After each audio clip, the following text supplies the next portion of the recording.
Hi hello, मी दीपाली माझ्या नवीन रेसिपीमध्ये तुमचं स्वागत करत आहे। चला तर मग मी तुम्हाला आज रेसिपीमध्ये दाखवणार आहे हिरवी मिरचीचा ठेचा। आता आपण इथे सर्वप्रथम साहित्य घेऊया। इथे 10 ते 15 हिरव्या मिरच्या, लसणाच्या पाकळ्या, शेंगदाणे आणि कोथिंबीर। नंतर आपण त्यामध्ये जिरं पण टाकणार आहोत। आता आपण ठेचा बनवण्यासाठी गॅसवर कढई ठेवून घेऊया। तुम्ही तव्यावर पण ठेचा भाजू शकता। इथे मी कढई गरम झाल्यानंतर त्यामध्ये ठेच्यासाठी घेतलेले शेंगदाणे घातलेले आहेत।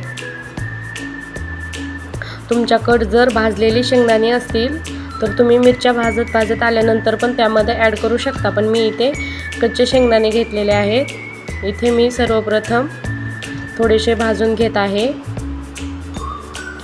इथे तुम्ही पहा, शेंगदाणे भाजल्यानंतर आता मी त्यामध्ये मिरच्या घालत आहे।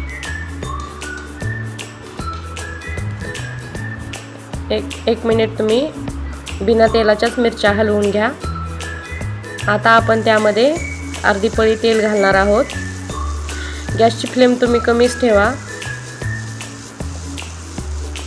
इथे तुम्ही पहा, आपल्या मिरच्या भाजत आहेत। आता आपण त्यामध्ये लसणाच्या पाकळ्या घेतलेल्या आहेत, ते लसूण घालून घेऊया।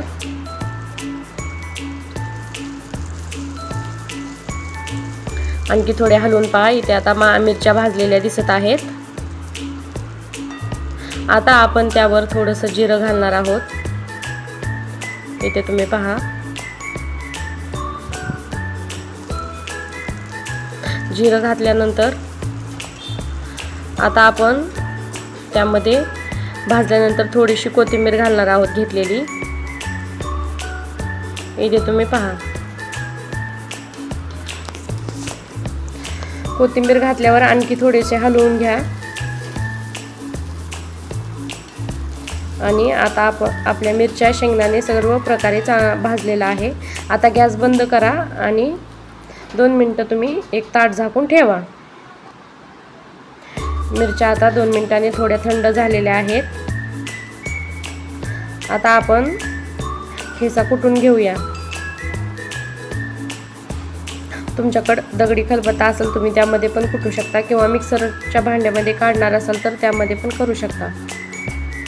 इथे तुम्ही पहा, आता आपल्याला त्यामध्ये मीठ घालायचे आहे। आता तुम्ही 1 चमचा मीठ घालून घ्या। या प्रकारे ठेचा बनवला ते 3 ते 4 दिवस ठेचा आपला चांगला राहतो। इथे तुम्ही पहा, मी ठेचा कुटून घेतलेला आहे। अशा प्रकारे ठेचा बनवून तुम्ही बाजरीच्या भाकरीसोबत किंवा चपातीसोबत खाऊ शकता। तुम्हाला माझी ठेच्याची रेसिपी कशी वाटली नक्की सांगा। आता आपण ठेचा एका वाटीमध्ये काढून घेऊया।